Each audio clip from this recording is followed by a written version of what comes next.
Today I have a pleasure to welcome my guest, who is Eefje, Sjokz Depoortere. I'm so happy to have you here, Sjokz. Oh, thank you so much, and really good pronunciation on my name, by the way. The first thing I would like to touch on is your first steps in esports, and I'm talking about Unreal Tournament. Mm-hmm. Your role, how did you even learn about Unreal Tournament? And you were a player back then. You actually represented your nation in the championship. So what was it back then? I'm an only child. So I was kind of left to my own devices a lot. And one of the things I got interested in very early on was gaming. I guess, you know how people always say, oh, well, girls aren't interested in gaming or whatever. They're interested in Barbie dolls and whatever. But me as a child, I was interested in like Barbie dolls and climbing trees and playing games and putting on makeup, like everything, you know? But the thing that I liked doing the most was just sitting in front of, like, we had a second-hand Sega console, I guess you call it, because we couldn't afford a new one. And I would just play like this old game. I don't even remember what it's called. And I would just play it for hours and hours and hours and get stuck and do it again and blah, blah, blah, blah, blah. And I just kind of always got hand-me-downs, Game Boys and whatever, and kept playing on that. And then when I was in school, a friend of mine gave me a CD-ROM, and we just had our CD-ROM, so old school. We just had bought our first computer. And he said, listen, this is called Unreal Tournament. I play it all the time.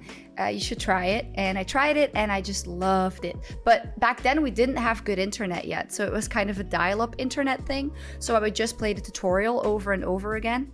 And there's like a story mode in there as well. But then eventually I'd start playing online, and I really fell in love with kind of the online aspect of it. The fact that you were playing against real people, I loved. And that's how I fell in love with Unreal Tournament. And what about your success with Unreal Tournament? Because you represented Belgium, am I right? Yeah, I did. It took a long time. I wouldn't say that I'm a natural good FPS player. And I notice that now because like I'm really bad at all the FPSs now because I just don't have enough time for them. But I played so much. So I was like 14, 15 years old, and all I would do is I'd come home from school at like 5 p.m. I'd do my homework, and then I'd train for 3-4 hours straight. So I'd go on public servers, we'd practice with our clan, we do everything. And I did that for 3 years. We would also go to LAN parties and just play there night and day. And eventually I got pretty good as a flag runner. And we got to play in the Euro Cup and the Open Cup on clan base with my team. And then eventually I got in the Belgium team. And yeah, we won, I think when I was there, 2 Nations Cups, but I only played in one of them because it was highly, highly competitive.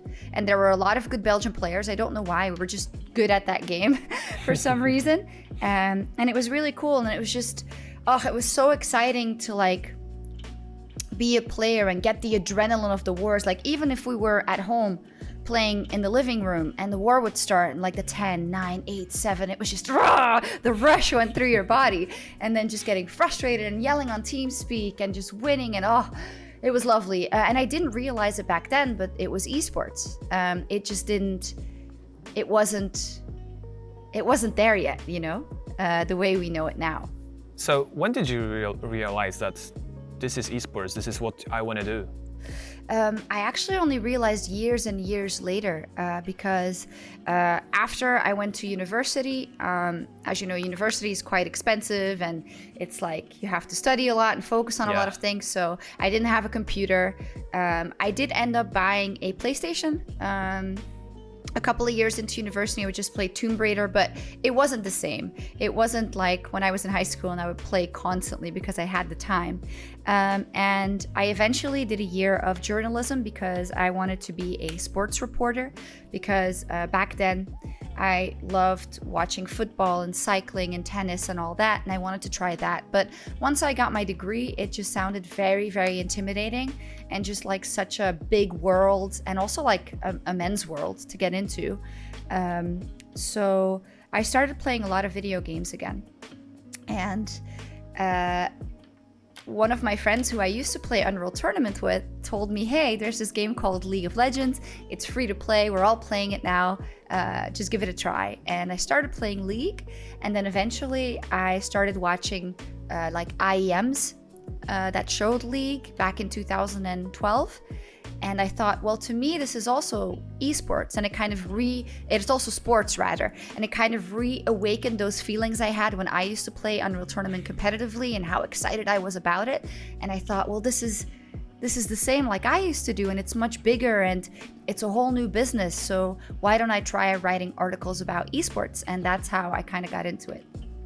Yeah, I remember you first started writing for SK, and you just said that it looked like a big men's world. So what was your perspective as being one of the first women in the industry? And what was the reception of the fans and, fellow colleagues? How was being, like the first comer to the big esports world? Well, the thing is that now I have more perspective because we're now years further, right? And I have a lot of experience. But I think what is important that when I got started, I never looked at it that way. I never looked at it as, oh, I'm the only girl and there's so many men. Because also I didn't know, right? I was taking my first steps. So I was basically just focusing on doing the best job I could and doing my own job. And that was, I think, the best way to go, because if you start focusing on some of the kind of negative comments right from the beginning, that's gonna kill you. You know what I mean? I just try to focus on doing the best job possible. And throughout the years, it has been quite difficult at times, because the one thing you get the most is, oh, you're only there, or you only have this job because you're a woman, or because you're a girl and they needed a girl. That's what people say all the time. And then they ask, do you even play games? Do you even know what games are? Do you even own a computer? Like stuff like that. It's just completely absurd.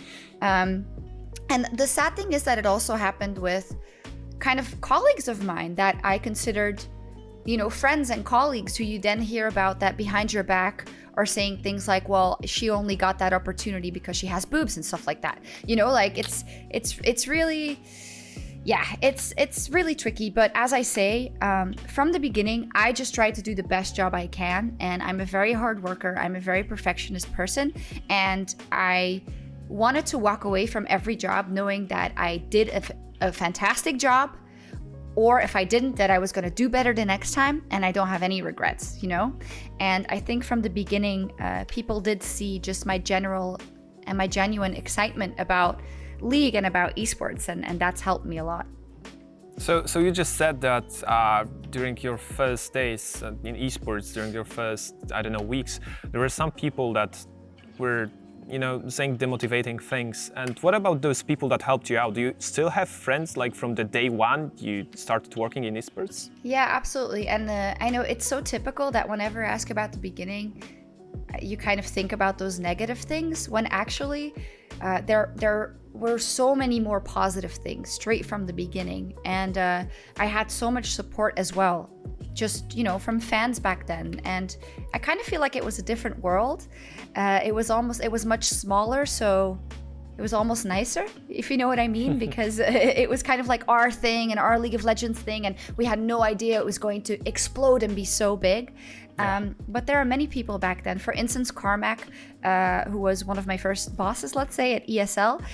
One of the first things he actually told me was, because I'm not a native English speaker, so no matter how hard I try, some words don't sound the way they should in English. And he is actually an amazing English speaker. I think he even speaks with like kind of a British accent. It's crazy. And he was very supportive straight from the beginning. And he would almost always fatherly, like give me this really good advice about, just focus on yourself and focus on your own work, because you have what it takes. And then he also said the way I pronounce the was not correct, because I say duh, because it's a Dutch word. So every time I would say like, oh, welcome to the EULCS, afterwards he would be like, Eefje, you did it again, the. And because of him I learned. Yeah, he was a really good factor. Also in the beginning there was Ocelot. So I used to work for SK Gaming as well. And Ocelot was like, he's still the same. Like, the reason he has as much success as he does is because yeah, he's just crazy motivated and crazy focused on his job. And at the beginning, you know, I had times where I was like demotivated because of comments or because of setbacks or because of this and that. And he just took me under his wing and just gave me advice all the time. And he still did. And I actually have to thank him for a lot of the success I have even now, because he really put me kind of on the right track mentally. So now I'm going to drift a little bit towards your education, since you have 3 academic degrees. Yeah. How much, well, let me rephrase that. Does your education help you with your job in esports? And if it does, it probably does, but how much and in what ways? Well, it's kind of tricky because I think that it's really weird because I often ask myself the question. I have this role now that to the normal eye of a spectator looks like it has nothing to do with my academic like achievements, let's say. And I was thinking like, well, has that been a waste of money? Has that been a waste of time and like stress, because I was so stressed for 6 years? But I don't think so. So my first master's I did was history.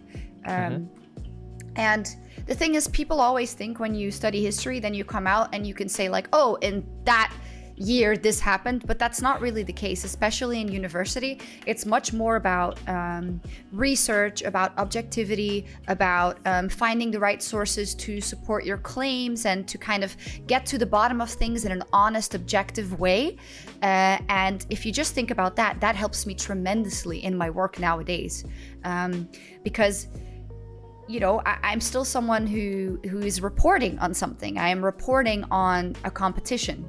So it is very important to look at things from the right way and not be biased, even though I get that a lot, you know, and look at things in an honest way through a focused lens, very objectively. On top of that, very clearly, my master's in journalism does help me. Even though it was focused on writing and not on audiovisual journalism, it helped me a lot in how to kind of build arguments and say certain things and write certain things and conduct interviews and stuff like that.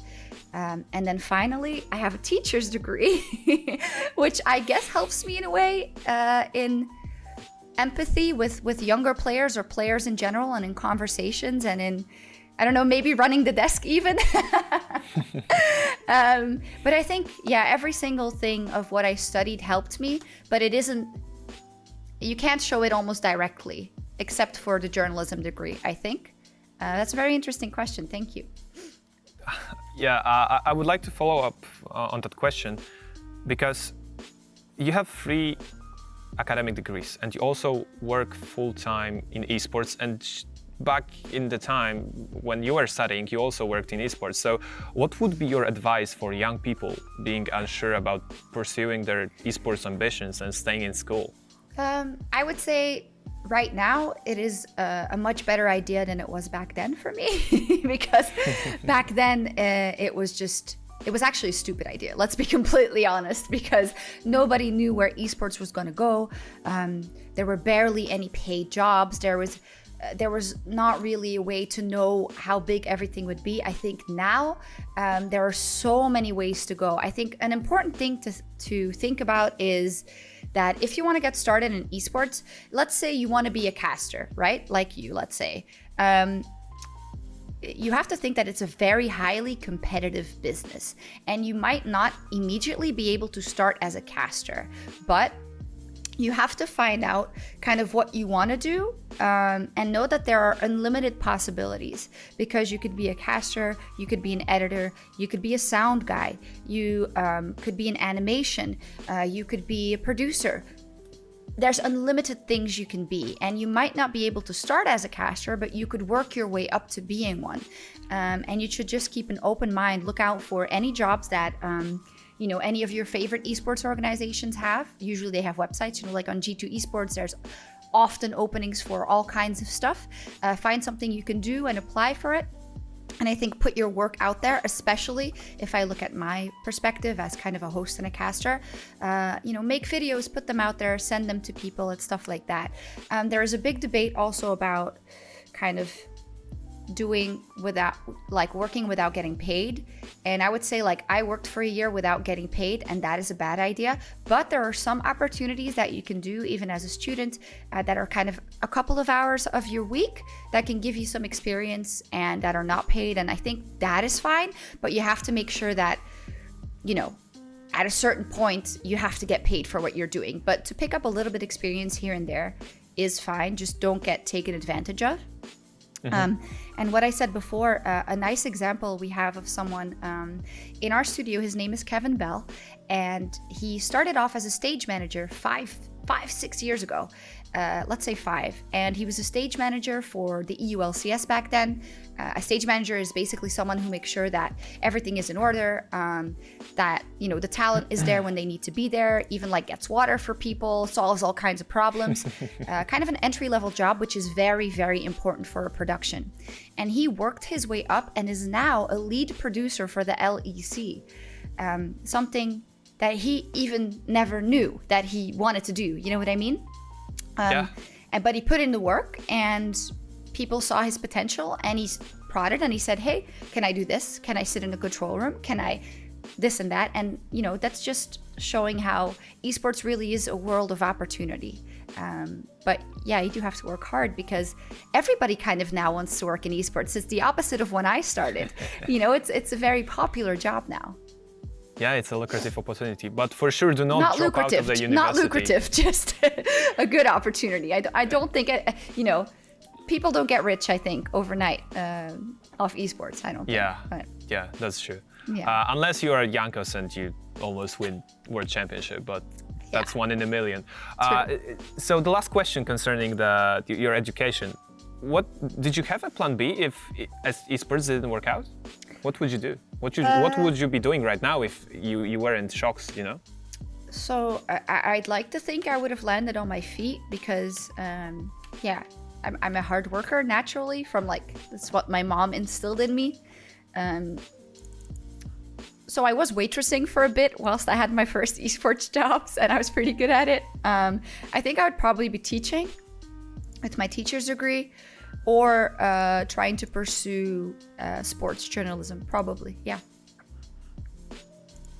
Okay, so throughout the years, you participated in esports in many roles, interviewing people, hosting desks, writing articles, and which one did you enjoy the most?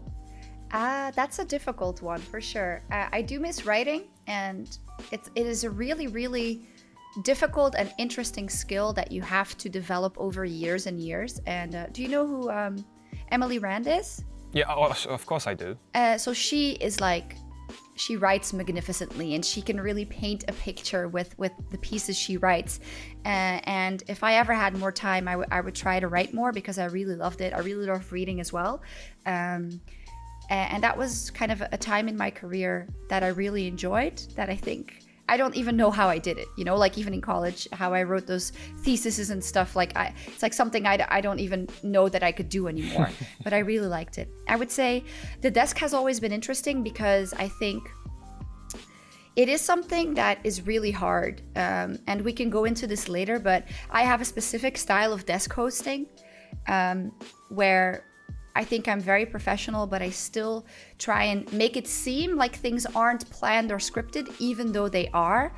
And that has often led people to think that I'm less professional than some of my male counterparts, which I think is really insulting to me, actually. But I've always tried to be as good as I could on the desk, so that's always a challenge.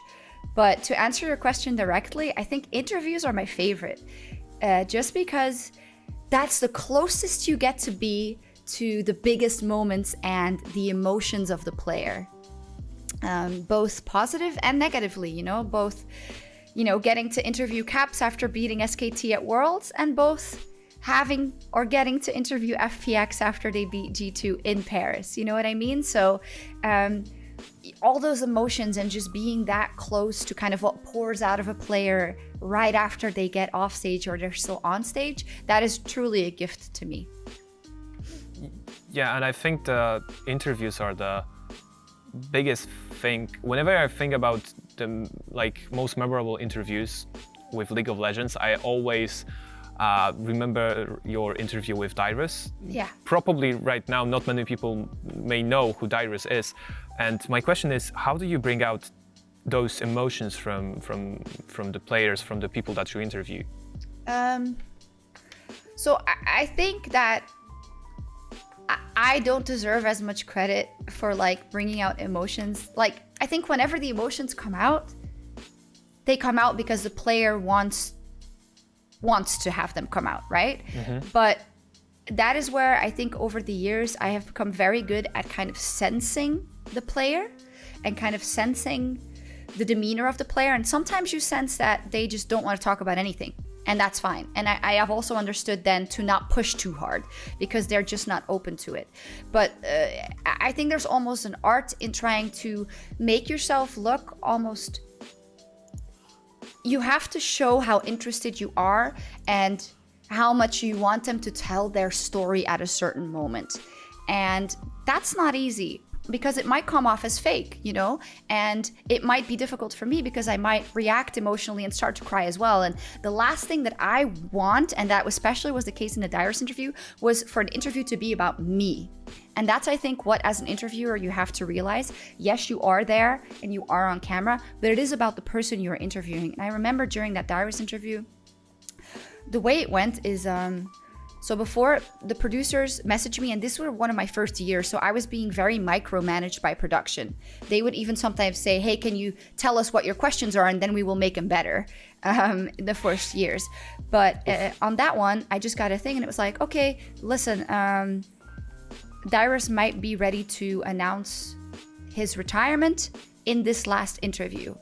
Are you up to doing it? And I was like, yeah. And we talked a lot about possible questions, but in the end, and I think I learned a valuable lesson there, in the end, the best thing to do is just to open the door for the player.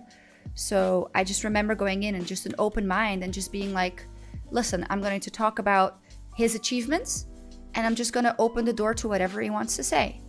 And I think that gave him the level of comfort to open up the way he did. And then as he was starting to get very emotional, the only thing I could think was don't cry, don't cry, don't cry, don't cry, don't cry, don't cry, don't cry. Because it does, yeah, it makes it about me. And it also, I've cried a couple of times kind of off camera, but there were photos of it and then videos in the last couple of years. And it has not been good for my, kind of my reputation, I think.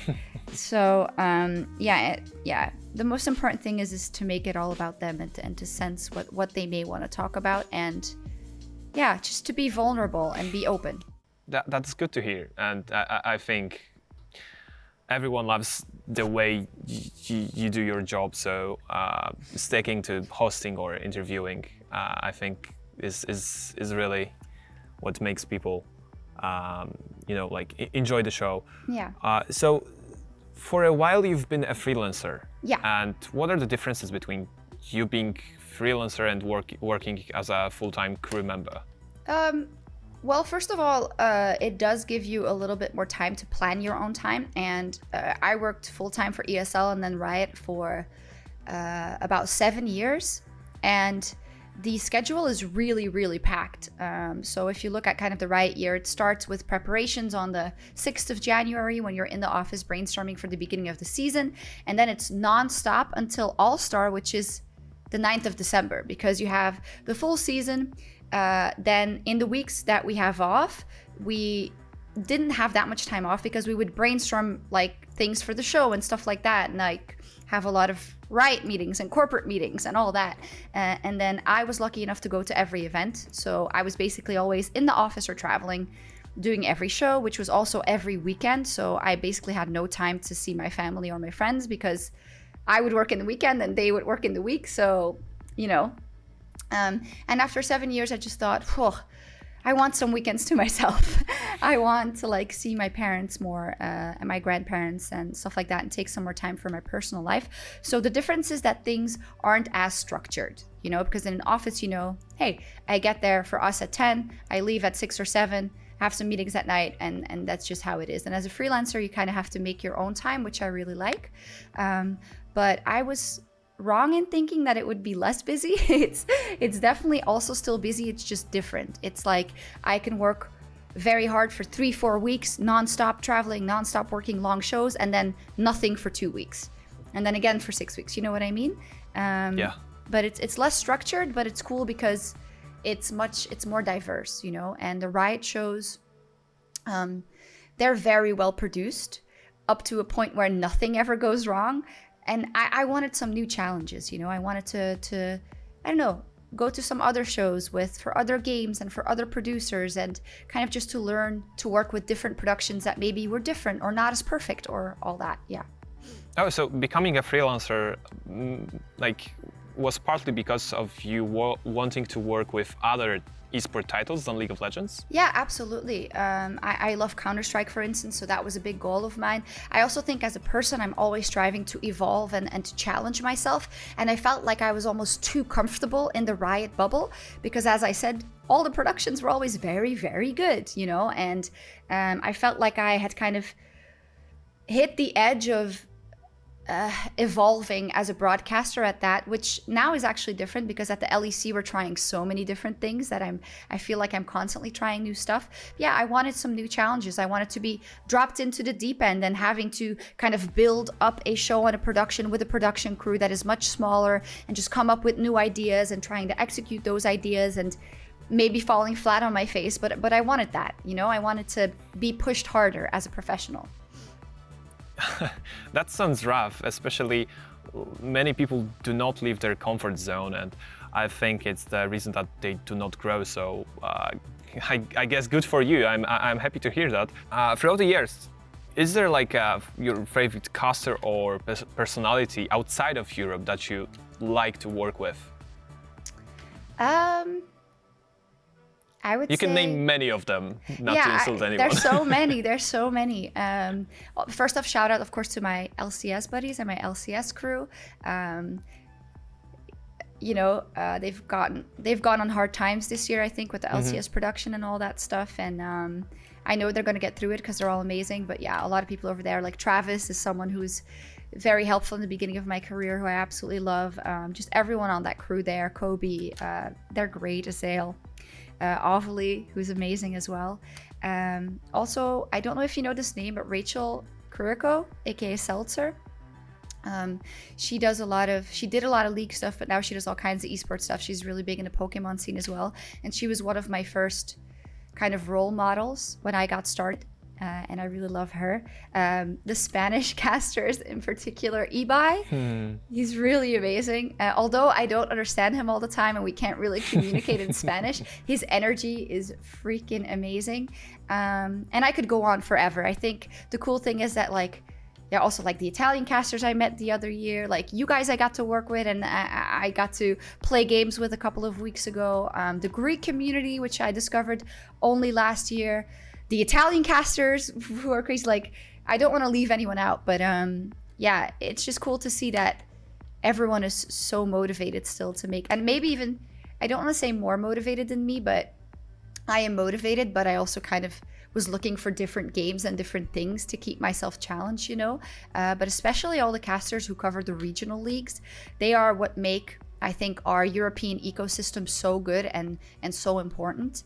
And you also see it because all of you do such a good job in telling the stories of your regional leagues and your country leagues, which makes whenever a player then makes it to the LEC, our jobs are made easy because you've already built them up as stars. You know what I mean? And we can just kind of build on that. So yeah, that's been awesome. That's really good to hear that our job is actually helpful to you guys as well. It's very important. Yes, absolutely. Okay, so yeah, talking about LEC since you started, what are your thoughts so far on this season? It's pretty crazy, isn't it? Yeah. I mean, I think we always expected, like we always have in the back of our heads, oh, Fnatic and G2 are going to be fine, but then they're fine, obviously, but they have a lot of competition, it looks like, and it's always hard to see. Has the level of the league gone up or down? Are teams just not doing as good, or are they doing better? And you can never know that until the World Championship rolls around. But for now, I find it so cool that teams like Rogue and like the Mad Lions are at the top of the standings because they have a lot of new players and they have a lot of, I think, the right kind of experienced players. And the way I say that is because there are many old school players and experienced players that you see aren't that motivated anymore. I mean, we saw the big debate, or we see the big debate over with the NALCS as well. But there are many beautiful examples, and I think of Vander specifically, of players that are old school, but they're still putting in the work, and they're still kind of finding that motivation to work with these younger players and elevate the team. You know what I mean? And the fact that there's youngsters that are doing the best and that are not afraid to play the game how they want to play it, which I think is a lesson we learned ever since 2018 and the fall of the LCK, let's say, right? You don't always have to play League by the book and with the wave state and macro perfectly. No, sometimes just pick something that nobody thinks you're going to pick. Be aggressive when nobody thinks you're going to be aggressive. And I love watching that. And I think that's what's really beautiful about the LEC this year and the last couple of years, actually. Yeah, and I think this season looks like it's the most even season in the history of Europe. Like, yeah, everyone has a chance to, go to playoffs, maybe besides Schalke, but I don't want to cross them out yet. A little punter. So yeah, we all enjoy LEC right now, but I want to ask you about your personal preference. That I know casters shouldn't be biased and never are, but is there a team that you like watching the most or you are cheering for? Yeah, we can't be biased. I do really love watching the Mad Lions. I already mentioned it, but to me, I always look at rookie teams. And we always say, oh, EU has so many rookies every year. But we also have rookies that fail, and that's fine. There are rookies that aren't as successful as others. But then there are some rookies that go above and beyond. And I think Vitality comes to mind. I think Rogue comes to mind as well. And I think Mad Lions come to mind. And I just love their kind of... The thing is, it looks like a carefree approach, but it isn't. They have an amazing coaching staff that thinks through everything. And yeah, the fact that they just, that Kaiser is pulling out the Wukong bot lane, is playing it as a top laner, that they're playing the counterpick top laners, that the Hecarim is coming out, that they're being aggressive, that they don't mind bending the meta, that they play G2 and Fnatic and just don't care. Just go aggressive and try and push their advantage. I don't want to make it sound like they don't have a plan, because they do. But I really love watching them. I really do. And this year, the LEC started with a new formula, 2 super weeks and a break in the middle. What do you think about it? Do you like it? It's fine. I think it was mainly because of the pandemic that we had to reschedule a lot of things. Like, if you remember the super weeks back in 2013, it wasn't all that fun, to be honest. It was like 3 12-hour days after each other with a lot of technical difficulties and like no AC in the midst of summer. It was a struggle. But now I think it's better because, we just have a lot of content around it and it's going to be really fun to watch. But a lot of it was because we had to schedule things more correctly and we wanted also break weeks for the players and for us. But I'm excited about it. I mean, super weeks are cool because you can really... when you have a regular week and it's only 2 games, it's harder to make like definitive statements, even though we do all the time in cast. But when you have 3 games, you can kind of build your storylines and have your interviews throughout the week. You can have like 3 interviews with the same team and then think, okay, now I really know something and now I've really built up kind of a storyline. So I like it, but it is heavy. 3 days of shows, because when in the week we prepare our first show and we prepare things for the second and the third, but you can't really, because you have to wait for the results. So after every like 12-hour show day, there's like an hour and a half meeting to come up with the things for the next day. And it becomes pretty rough, but it's also nice. Yeah. I'm looking forward to week 8. Yeah, that will be, that should be epic. But you just mentioned rookies. Do you think it's like the biggest strength of Europe for the international stage, or does Europe have another ace up their sleeves? No, absolutely. I think I absolutely think it's the best thing, and it's not just rookies. It's just like kind of the influx of new talent and the sourcing of new talent, and also the fact that there's good coaching staffs who can find that new talent and nurturing that talent. I definitely think so, because without rookies, you never get a new point of view, right? So without new players trying something, but also without coaching staffs giving the rookies the liberty to try something, the league is going to stagnate, and you're going to have one team with one play style that's the strongest and everyone's going to follow.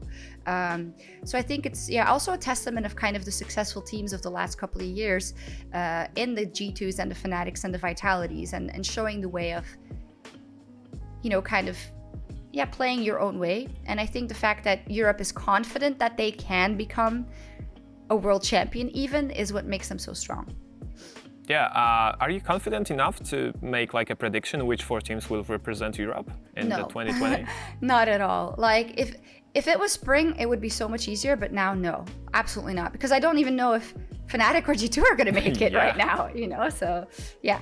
But I mean, one does think that in the end G2 is gonna make it, and Fnatic, I would say the Mad Lions as well. The 4th? I don't know, could be anyone. It's a tough question. It will be raised until the end. So, having 4 slots during the next championship, does it extend Europe's chances for a win, or was it always like a one super team that comes out of Europe, and if they miss their swing, we are not going to win? Well, that's not true, and that's a false narrative, because I hear that so much, like from fans. Oh, Europe is only G2. Europe has only been good internationally the last 2 years. What? Have those people been living with their heads in the sand? Semi-final 2013, Xpeke and Fnatic. 2015, 2 teams in the semi-final. 2018, Worlds finalist. 2019, first time in Europe's history to get 3 teams out. 2019, another World final. Yes, it were 2-3-0s, but 5 years ago, if you would have told me that we would have gotten 3 teams out of the groups, 2 in the semifinals and 1 in the world final, I would have said, you're crazy in the coconut, my friend. But it's an upward trajectory, very much so. And I think the beauty is that, yes, you can count on, for instance, a G2 last year to get far because they are really, really good. But you can also count on the 3rd team, like a Splice or a Vitality, to do good things, and they may not make it to the semi-final, but they're always going to make Europe proud. They took down FPX. What the hell? You know what I mean? They're always going to do well and show what Europe is made of, even if they might not necessarily make it to the quarter of the semi-finals. Yeah, I just wanted to open the door like a true gentleman. Yeah, you baited me. You took full advantage of that. Thank you very much for that. No problem. So. You mentioned that casters help you out with narratives concerning ERLs, but I wanted to take a broader look Sorry, I'm just typing something to you. Yeah. About ERLs, and do ERLs play a big role in Europe's ecosystem? Yeah, absolutely, and I think the proof is in the pudding. We also can see it because of the big debate that is going on with the LCS and the fact that there's a lot of old school players and not really giving a chance to a lot of the rookies, because it gives them a system. And I think a couple of years ago it was harder, because then what coaches would do, I guess, or coaching staff or scouting staff, would be to find who was number 1 on the solo queue ladder or whatever, and this and that.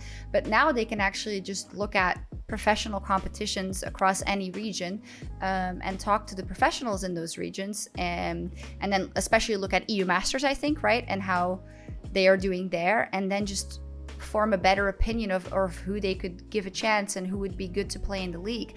And I also just think it's good to keep league alive in the different countries and in the different ecosystems, because I don't know about you, but I'm always going to look out for like, oh, is there a Belgian player that's doing really good? Spoiler alert, almost never.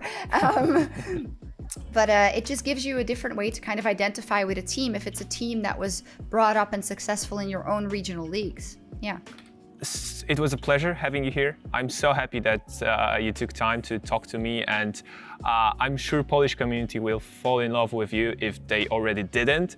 And what can I say? Thank you very much once more, and good luck and have fun the upcoming next LEC weeks. If you want to say anything to Polish fans, now it's your time.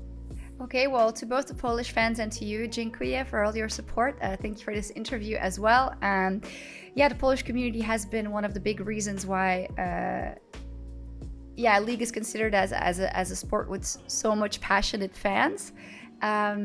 You have always been very kind to me as well, and I hope you won't hate me because of the pop quiz at the beginning of the show. And we hope we can come back to Poland soon and give you a great show. Dziękuję. Dziękuję, Sjokz. Thank you. I hope you guys enjoyed it. This was Sjokz and me, Magvayer. See you in the next video. Goodbye.